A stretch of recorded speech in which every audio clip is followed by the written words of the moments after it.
आज के इस वीडियो के अंतर्गत छत्तीसगढ़ सिविल जज को ध्यान में रखते हुए छत्तीसगढ़ आबकारी अधिनियम 1915 पर बात करेंगे। 1915 का जो अधिनियम है, इसके अंतर्गत कितने सेक्शंस हैं और कितने क्वेश्चंस बन सकते हैं और कहां कहां से क्वेश्चन बन सकते हैं, उन सभी बातों पर आज अपने इस वीडियो में चर्चा करेंगे।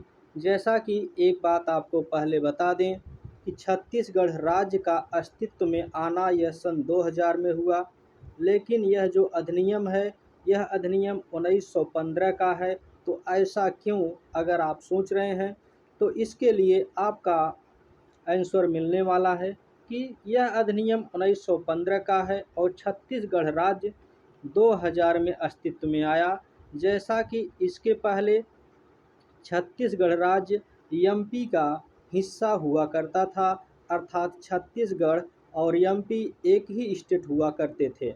तो जो 1915 का आबकारी अधिनियम है, यह छत्तीसगढ़ और एमपी का संयुक्त आबकारी अधिनियम हुआ करता था।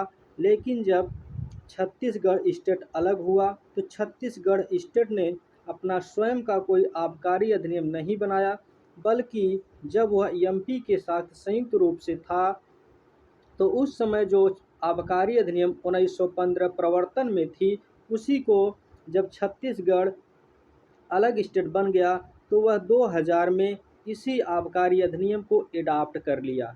तो यह अधिनियम 1915 का है, लेकिन छत्तीसगढ़ में प्रवर्तित, अगर पूछा जाए प्रवर्तन में कब आई, तो यह छत्तीसगढ़ में प्रवर्तन में सन 2000 में आई। तो आइए इसके बारे में अब बातें करते हैं। जैसा कि यह मेन फैक्ट था कि 1915 का अधिनियम है, इसको भी जानना आपको ज़रूरी है, क्योंकि बार बार क्वेश्चन ये रिपीटेड होते हैं कि कोई भी अधिनियम उठा लिया जाता है और वहाँ यह पूछा जाता है कि यह अधिनियम कब बना, किस सन का यह अधिनियम बना। तो इसलिए आपको इसे जानना ज़रूरी है। यह अधिनियम जो है 1915 का है, जब एमपी और छत्तीसगढ़ संयुक्त स्टेट हुआ करते थे। अब आइए आबकारी अधिनियम 1915 पर बात करते हैं। जैसा कि आबकारी अधिनियम 1915 का है, इसके अंतर्गत टोटल कितनी धाराएं हैं, यह भी क्वेश्चन पूछा जाता है, तो इसको आपको जानना अति आवश्यक है। आबकारी अधिनियम के अंतर्गत टोटल 69 सेक्शन को इंक्लूड किया गया है।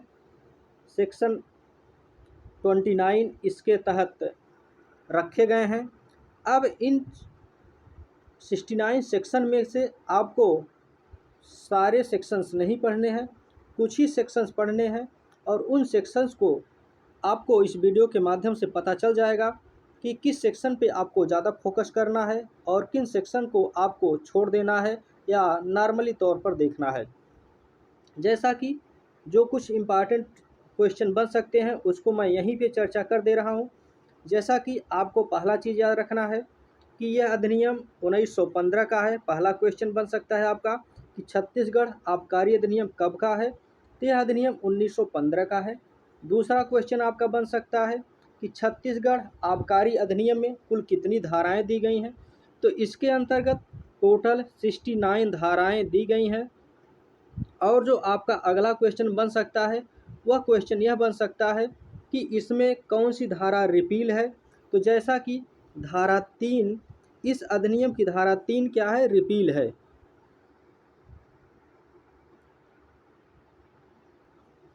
जैसा कि इसके धारा जो 3 है, उसे रिपील किया गया है, और 3 के साथ साथ धारा 60 को भी रिपील किया गया है। अर्थात आबकारी अधिनियम 1915 की 2 धाराएं रिपील हैं, अर्थात इन्हें समाप्त कर दिया गया है, धारा 3 और धारा 60 को। इसको आपको याद रखना है। अगर क्वेश्चन इस तरह से पूछा जा सकता है कि आबकारी अधिनियम की कौन सी धारा रिपील है, आपको 4 ऑप्शन दे देगा। एक ऑप्शन दे देगा 3, दूसरा ऑप्शन दे देगा आपको 60, तीसरा ऑप्शन दे देगा आपको 40, और चौथा ऑप्शन दे देगा ए और दो दोनों। तो यहाँ पे आपको चौथा ऑप्शन लगाना है, क्योंकि 3 और 60 दोनों धाराएं रिपील हैं और जो क्वेश्चन आज के समय में बन रहे हैं वे सब क्वेश्चन इसी लेवल के, इसी आधार पर बनाए जा रहे हैं। तो इस वीडियो में आपको न सिर्फ बताया जाएगा कौन सा इम्पॉर्टेंट है, बल्कि क्वेश्चन के आधार को बताया जाएगा कि क्वेश्चन किस आधार पर, किस बेस पर बनाया जा रहे हैं और कैसे बनाए जा रहे हैं, उसको भी आपको बताया जाएगा। अगर आप वीडियो से नहीं जुड़े हैं तो आप वीडियो से जुड़े, चैनल को सब्सक्राइब करें, लाइक करें, शेयर करें। आगे देखते हैं, जैसा कि आपका रिपील से संबंधित हो गया, कौन कौन से सेक्शन रिपील हैं। अब आगे देखते हैं, जैसा कि कोई भी अधिनियम हो उसमें नियम बनाने की शक्ति दी जाती है। कुछ अधिनियमों में जो संघ सूची के अंतर्गत आते हैं उनमें नियम बनाने की शक्ति केंद्र सरकार को होती है, ध्यान देना, केंद्र सरकार को होती है। और जो ऐसे विषय हैं, ऐसे सूचियां हैं जो राज्य सूची के अंतर्गत आती हैं, उनमें नियम बनाने की शक्ति राज्य सरकार को होती है। और जो कुछ ऐसे विषय हैं जिनमें जो समवर्ती सूची के अंतर्गत आते हैं, उनमें जो नियम बनाने की शक्ति होती है वह राज्य सरकार और केंद्र सरकार दोनों को होती है। किसे होती है? तो राज्य सरकार और केंद्र सरकार दोनों को होती है। यह क्वेश्चन पूछा जा सकता है कि संघ सूची के विषय के अंतर्गत नियम बनाने की शक्ति किसे होती है? तो जो संघ सूची के विषय हैं उसमें नियम बनाने की शक्ति केंद्र सरकार को, राज्य सूची के अंतर्गत जो विषय हैं उसमें नियम बनाने की शक्ति राज्य सरकार को, और समवर्ती सूची के अंतर्गत जो विषय हैं उसमें नियम बनाने की शक्ति राज्य सरकार और केंद्र सरकार दोनों को होती है। लेकिन केंद्र सरकार हमेशा राज्य सरकार पर प्रिवेल कर जाता है, अधिभावी होता है। अब इसी तरह से यह छत्तीसगढ़ आबकारी अधिनियम, यह राज्य सूची का विषय है। तो इसके अंतर्गत जो राज्य को नियम बनाने की शक्ति दी गई है वह किस धारा के अंतर्गत दी गई है? तो यह क्वेश्चन पूछा जा सकता है। तो धारा 62 के अंतर्गत, सेक्शन 62 के अंतर्गत राज्य सरकार को नियम बनाने की शक्ति दी गई है।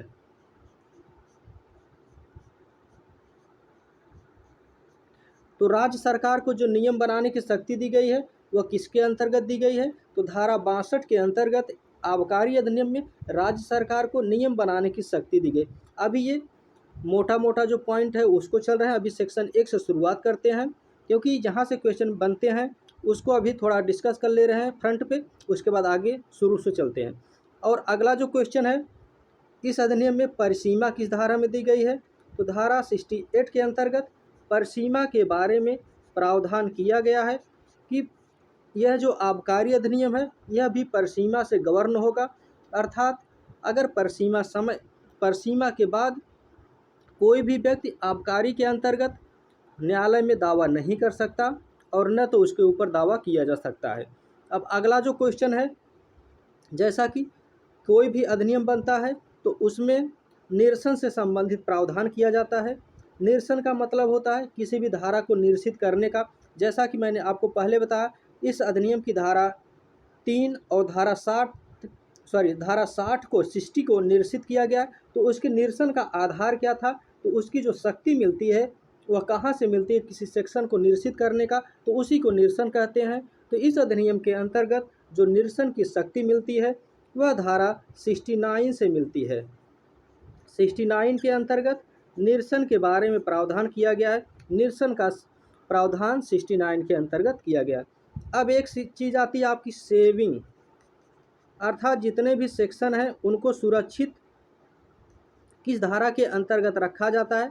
तो जो सेविंग क्लाज है वह इस अधिनियम की धारा 6 के अंतर्गत सेविंग क्लाज के बारे में प्रावधान किया गया है। एक बार इसको फिर से आपको रिपीट करा दे रहे हैं, क्योंकि यहाँ से 1 या 2 क्वेश्चन पूछे जाते हैं। ये जितने सेक्शन अभी तक हमने चर्चा किए वहाँ से 1 या 2 क्वेश्चन ज़रूर पूछे जाते हैं। यह अधिनियम 1915 का है। यह अधिनियम राज्य सूची का विषय है। इस पर राज्य सरकार के द्वारा संशोधन किया जाता है।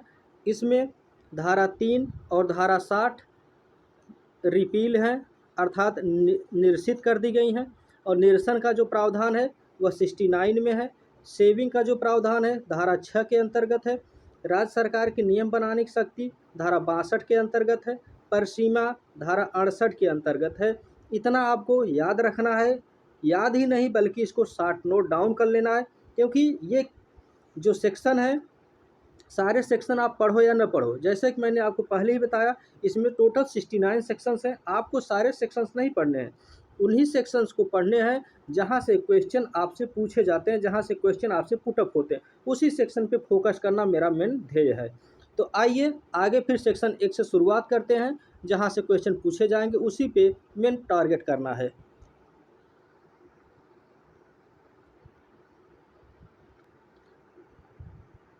जैसा कि एक चीज़ आपको बताना भूल गए फ्रंट पे ही, कि इसका जो प्रवर्तन हुआ अर्थात आबकारी अधिनियम का, यह 1 नवंबर सन 2000 को छत्तीसगढ़ राज्य में इन्फोर्समेंट हो गया था। और 1915 का जो अधिनियम है, इसमें अगर संशोधन पूछा जाए तो इसमें संशोधन सन 2020 में इसमें संशोधन छत्तीसगढ़ राज्य के द्वारा किया गया। जैसा कि यह अधिनियम हमने आपको बताया, यह अधिनियम 1 नवंबर 2000 को छत्तीसगढ़ राज्य में इन्फोर्समेंट हुआ, प्रवृत्त हुआ। और इसमें जो अमेंडमेंट किया गया छत्तीसगढ़ राज्य के द्वारा, वह सन 2020 में किया गया है। अभी आगे आपको चर्चा करके हम बताते हैं कि सन 2020 में जो संशोधन किया गया उसमें क्या क्या संशोधन किया गया, क्योंकि जितने भी संशोधन होते हैं वहाँ से क्वेश्चन बन सकते हैं और बनते भी हैं। तो आइए सेक्शन 1 पे बात करते हैं। जैसा कि सेक्शन 1 के अंतर्गत संक्षिप्त नाम, विस्तार और प्रारंभ की बात की गई है, तो इसका जो संक्षिप्त नाम है, इसका संक्षिप्त नाम छत्तीसगढ़ आबकारी अधिनियम 1915 इसका संक्षिप्त नाम है। और उसके अगर हम विस्तार की बात करें, अगर इसके विस्तार की बात करें तो इसका विस्तार संपूर्ण छत्तीसगढ़ राज्य पर है। और अगर इसके प्रारंभ की बात करें तो प्रारंभ इसका 1 नवंबर सन 2000 को इसका प्रारंभ होता है। 1 नवंबर सन 2000 को छत्तीसगढ़ आबकारी अधिनियम 1915 का प्रारंभ होता है। एक बार फिर से आप रिपीट करिए, यह पूरे छत्तीसगढ़ राज्य पर प्रवर्तन में है। इसका विस्तार पूरे छत्तीसगढ़ राज्य पर है और इसके प्रवर्तन की तिथि 1 नवंबर सन 2000 को है। इसके धारा 2 के अंतर्गत परिभाषाएं दी गई हैं, परिभाषा दी गई धारा 2 के अंतर्गत। और धारा 3 इसकी, जैसा कि मैंने आपको पहले ही बताया, धारा 3 इसकी रिपील है। रिपील का मतलब किसी भी धारा को समाप्त कर देना, उसे निकाल देना, उसी को रिपील कहते हैं। तो धारा 3 को निकाल दिया गया, विलोपित कर दिया गया है। अब पॉइंट वाइज चलते हैं जहां से क्वेश्चन पूछे जाते हैं। जैसा कि अमेंडमेंट 2020 पे चर्चा करते हैं कि 2020 में कहाँ से संशोधन किया गया और क्या संशोधन किया गया। जैसा कि जो 2020 में संशोधन किया गया छत्तीसगढ़ राज्य में आबकारी अधिनियम के अंतर्गत, इसमें संशोधन के द्वारा एजेंसी को जोड़ा गया है। संशोधन करके परिभाषा खंड में एजेंसी की परिभाषा को जोड़ा गया, क्योंकि पहले छत्तीसगढ़ आबकारी अधिनियम में एजेंसी की परिभाषा नहीं थी। तो 2020 के द्वारा अगर पूछा जाए एजेंसी की परिभाषा को कब जोड़ा गया, या 2020 के द्वारा परिभाषा खंड में कौन सी परिभाषा नहीं जोड़ी गई, तो आपका सही जवाब होगा एजेंसी। इसको आपको अच्छे से, इम्पॉर्टेंट क्वेश्चन है, वेरी मोस्ट इम्पॉर्टेंट क्वेश्चन में, इसे आप अच्छे से रिकॉल करेंगे। तो 2020 के द्वारा परिभाषा खंड में एक और परिभाषा जोड़ी गई जो एजेंसी है। और 2020 का भी हम चर्चा कर रहे हैं संशोधन का। तो 2020 में और जो संशोधन हुआ वह कहाँ किया गया, तो धारा 38 में संशोधन किया गया। धारा 38 के अंतर्गत संशोधन किया गया 2020 के द्वारा। इसमें संशोधन क्या किया गया उसको आपको बताते हैं। जैसा कि पहले धारा 38A के अंतर्गत जो प्रावधान किया गया था वह 300 रुपये तथा 2000 रुपये का प्रावधान था। इसको आपको याद रखना है कि 38 का में पहले क्या प्रावधान था, पहले 300 रुपये तथा 2000 रुपये का प्रावधान किया गया था। इसमें 2020 के द्वारा जो संशोधन किया गया, संशोधन करके इसमें जो उपबंध किया गया वह कर दिया गया 10,000 रुपये, 10,000 रुपये या 50,000 रुपये, 10,000 रुपये या 50,000 रुपये, अर्थात 300 रुपये तथा 2,000 रुपये के स्थान पर 10,000 रुपये या 50,000 रुपये 2020 के संशोधन के द्वारा कर दिया गया। और एक संशोधन किया गया धारा 38 क के पश्चात एक परंतु भी जोड़ा गया है, ध्यान देना है। धारा 38 क के पश्चात या ए के पश्चात क्या किया गया, तो ए के पश्चात एक परंतु जोड़ा गया है, इसे भी याद रखना है। तो ये चीज़ें आप याद रखेंगे, बल्कि इसको शॉर्टली नोट डाउन करते चलें। अगला जो क्वेश्चन इंपॉर्टेंट है, जो आपसे पूछा जा सकता है, वेरी मोस्ट इंपॉर्टेंट क्वेश्चन है, वह यह है कि छत्तीसगढ़ आबकारी अधिनियम में कौन सी धारा को प्रतिस्थापित किया गया है। तो जैसा कि छत्तीसगढ़ आबकारी अधिनियम के अंतर्गत कौन सी धारा प्रतिस्थापित है, तो इसके अंतर्गत धारा 39 बहुत ही इम्पॉर्टेंट क्वेश्चन है, क्योंकि आज के दौर में प्रतिस्थापित सेक्शन बार बार पूछे जाते हैं। तो धारा 39 जो है यह प्रतिस्थापित सेक्शन है। आबकारी अधिनियम की कौन सी धारा प्रतिस्थापित है, तो आबकारी अधिनियम की धारा 39 यह आपकी प्रतिस्थापित धारा है, इसे आपको याद रखना है, नोट डाउन कर लेना है। और अगला जो क्वेश्चन बन सकता है, धारा 44 के परंतु में भी जो है 2020 के द्वारा संशोधन किया गया, इसको ध्यान रखना। अभी आपको क्वेश्चन कैसे बन सकता है उसको भी आपको बताते हैं।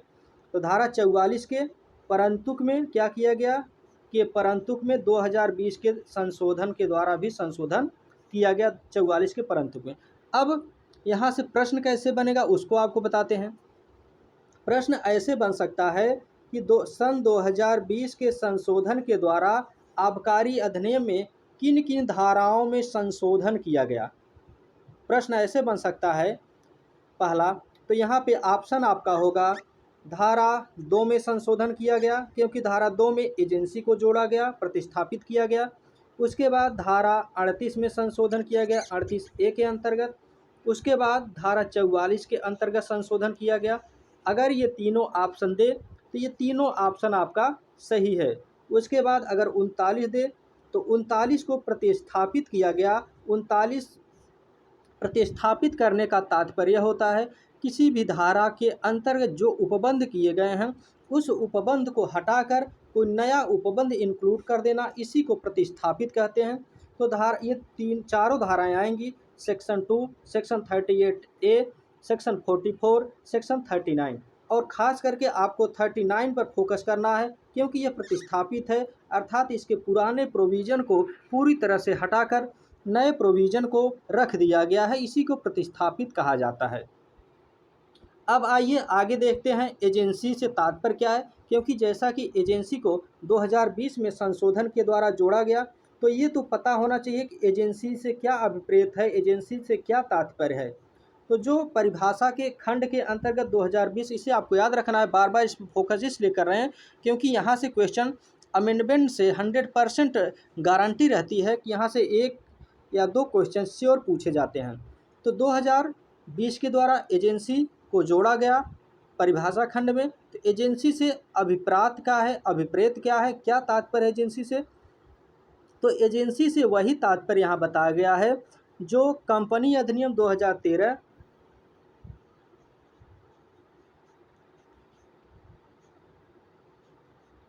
जो कंपनी अधिनियम 2013 के अंतर्गत एजेंसी होती है, या आपका भागीदारी अधिनियम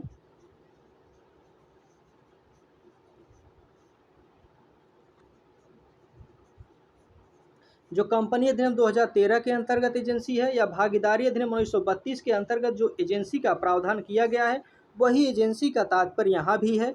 और इसके अंतर्गत पंजीकृत फर्म तथा प्रोप्राइटरशिप फर्म की संस्थाएं भी आती हैं। कौन कौन सी आती हैं आपको यहाँ पे ध्यान देना है। एजेंसी के अंतर्गत आपकी पंजीकृत फर्म है,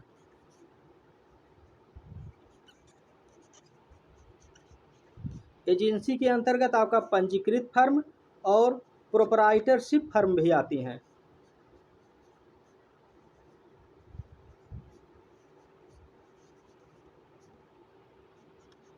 प्रोप्राइटरशिप फर्म ये दोनों आती हैं, इसको आपको याद रखना है।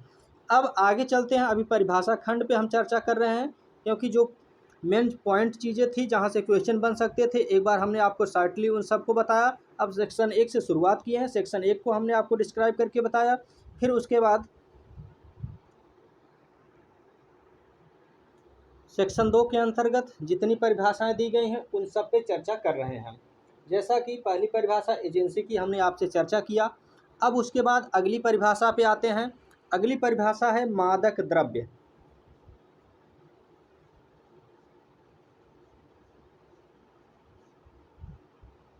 अगली परिभाषा है आपकी मादक द्रव्य। जैसा कि मादक द्रव्य क्या होता है, तो मादक द्रव्य के अंतर्गत कोई मदिरा या मादक औषधि आती है। ये दोनों चीज़ें आपको ध्यान रखना है। ये नहीं कि मादक द्रव्य के अंतर्गत सिर्फ मदिरा ही आए। मादक द्रव्य के अंतर्गत मदिरा,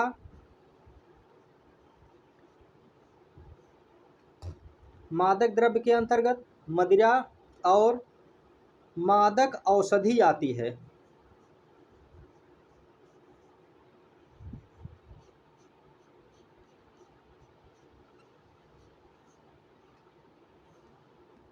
अगर पूछा जाए आपसे मादक द्रव्य के अंतर्गत क्या क्या आती है, तो मादक द्रव्य के अंतर्गत मदिरा और मादक औषधि दोनों आती है।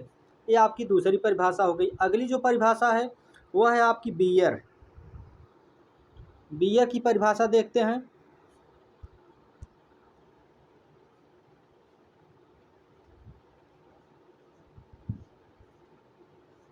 बियर की जो परिभाषा दी गई है, तो बियर से क्या अभिप्रेत है? बियर से तात्पर्य होता है कुछ एल्कोहलिक पदार्थों के नाम दिए गए हैं, उन सभी को बियर के अंतर्गत रखा गया है। जैसे बियर के अंतर्गत एल, ध्यान देना है, बियर के अंतर्गत क्या क्या आता है? बियर के अंतर्गत एल आता है, scout, L scout, porter, L scout, porter और आपका समस्त अन्य किण्वित मदिराएं जो किण्वन प्रक्रिया के द्वारा तैयार की जाती हैं।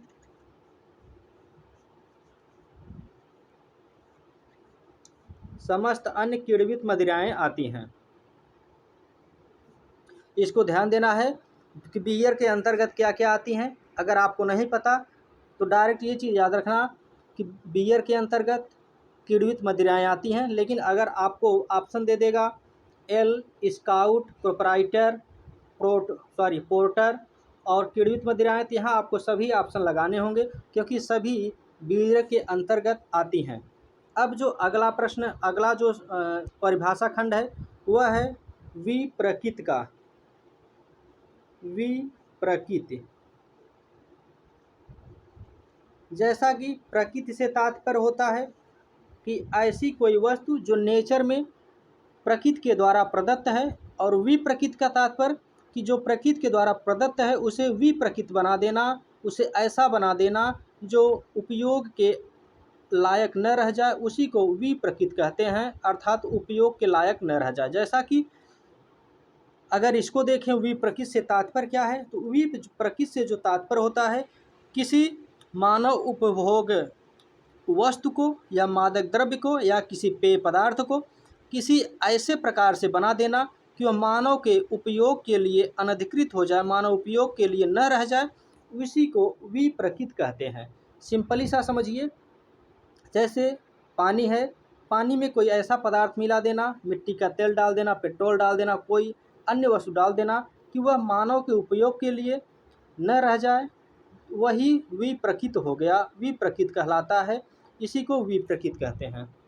अगली परिभाषा अगर हम देखते हैं, अगली परिभाषा है आबकारी कर योग्य वस्तु से क्या विपरीत है?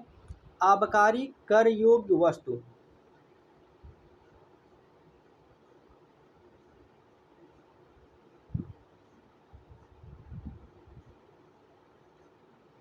आबकारी कर योग्य वस्तु, तो इससे क्या तात्पर्य है? तो जो आबकारी कर योग्य वस्तु होता है, इससे तात्पर्य होता है कि इसको खंड वाइज आपको याद रखना है। पहला यह होता है कि मानवीय उपयोग के लिए कोई अल्कोहलीय पेय, अल्कोहलीय पेय, ये ध्यान रखना कि ये जो आबकारी होता है यह मदिरा से ही संबंधित होता है, ये पेय पदार्थों से ही संबंधित है। आबकारी इसी को कहते हैं कि जो पेय पदार्थ से संबंधित है उस वही आबकारी कहलाता है। तो पहला क्या है इसमें? अल्कोहली मदिरा कर योग्य, अल्खा, अर्थात अगर कोई अल्कोहली मदिरा है तो उस पे कर लिया जाएगा।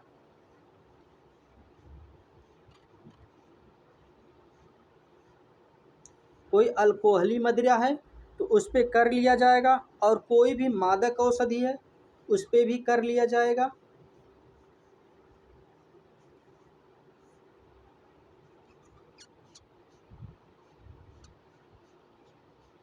कोई मादक औषधि है तो उस पे भी क्या किया जाएगा, उस पे भी कर लिया जाएगा।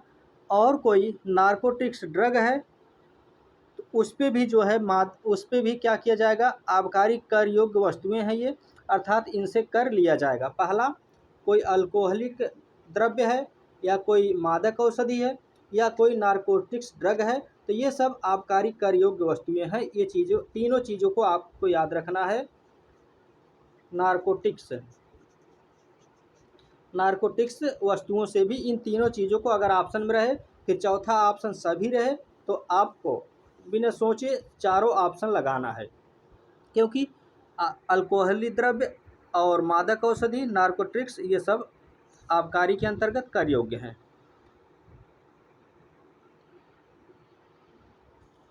अब मादक औषधि के बारे में जानते हैं कि मादक औषधि कौन सी है। जैसा कि नाम से ही स्पष्ट है, मादक औषधि का तात्पर्य ऐसे पौधों से है जो नशीले होते हैं, नशीले पदार्थ के रूप में उनका प्रयोग किया जाता है। जैसे इसमें भांग, गांजा ये सब आता है। जैसे भांग का पेड़ होता है, इसकी पत्तियां, इसके डंठल, इसके फल, इसके फूल आदि सब मादक औषधि के अंतर्गत आते हैं। इसी तरह से धतूरा देखा जाए तो धतूरा भी मादक औषधि के अंतर्गत आता है। तो ये सब मादक औषधि के अंतर्गत आते हैं। और कोई भी पदार्थ या कोई भी पौधा जिसे राज्य सरकार मादक औषधि के रूप में अभिप्रेत करे, प्रकाशित करे, तो वह भी मादक औषधि के अंतर्गत आएगा। अब मदिरा देखते हैं, मदिरा से क्या तात्पर्य है। जैसा कि मादक औषधि तो हो गया, अब मदिरा, मदिरा का तात्पर्य होता है ऐसा कोई द्रव्य जो अल्कोहलिक हो, जिसमें अल्कोहल पाया जाता है, अल्कोहल की मात्रा होती है। इसके अंतर्गत बियर आता है, आपका स्प्रिट आता है, और आपका शराब आता है, ताड़ी आती है। ऐसे समस्त पदार्थ मदिरा माने जाएंगे जिनमें अल्कोहल होता है, जिनमें अल्कोहल पाया जाता है, उन सभी को मदिरा के अंतर्गत माना जाएगा। और जिसे राज्य सरकार अल्कोहलिक पदार्थ या मदिरा घोषित करे, वे सभी मदिरा माने जाएंगे। तो इसको आपको याद रखना है कि मदिरा के अंतर्गत स्प्रिट आता है, शराब आता है, ताड़ी आता है, बियर आता है, और ऐसे अन्य सभी आते हैं जिसे राज्य सरकार मदिरा के रूप में या अल्कोहलिक पदार्थ के रूप में प्रकाशित करे, वे सभी मदिरा के अंतर्गत आते हैं। अब विनिर्माण की परिभाषा देखते हैं।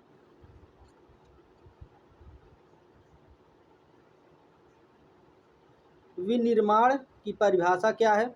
जैसा कि विनिर्माण के अंतर्गत क्या होता है कि विनिर्माण के अंतर्गत ऐसी प्रत्येक प्रक्रिया, चाहे वह प्राकृतिक हो या कृत्रिम हो, दोनों आती हैं।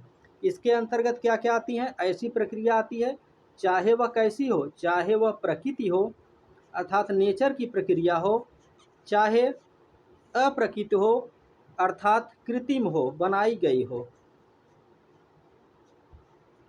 तो निर्माण के अंतर्गत प्रकृत प्रक्रिया और कृत्रिम प्रक्रिया दोनों आती हैं। और जिसके द्वारा कोई मादक द्रव्य तैयार किया जाता है, क्योंकि आबकारी अधिनियम है, तो इसके विनिर्माण के अंतर्गत मादक द्रव्य के विनिर्माण की बात की गई है।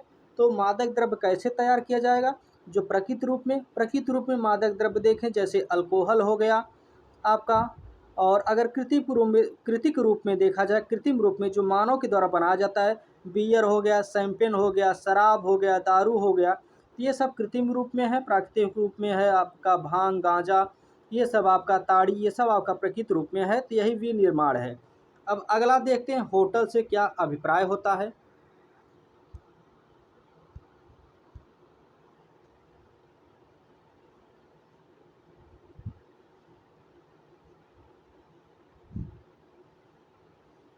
होटल के अंतर्गत क्या आता है?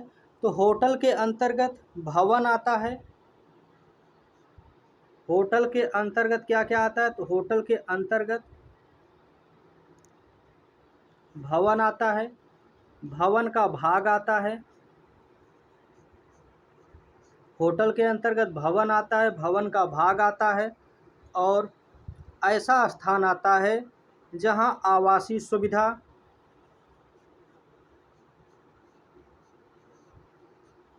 जहां क्या हो, जहां आवासीय सुविधा हो या वाणिज्यिक उद्देश्य से मौद्रिक विमर्श हेतु प्रदान किया जाता है, आदान प्रदान होता है, ये सब होटल के अंतर्गत आते हैं।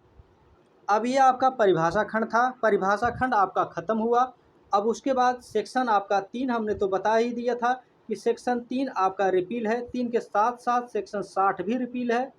अब उसके बाद सेक्शन 4 पे बात करेंगे। सेक्शन 4 के अंतर्गत जैसा कि देसी मदिरा और विदेशी मदिरा के बारे में बताया गया है।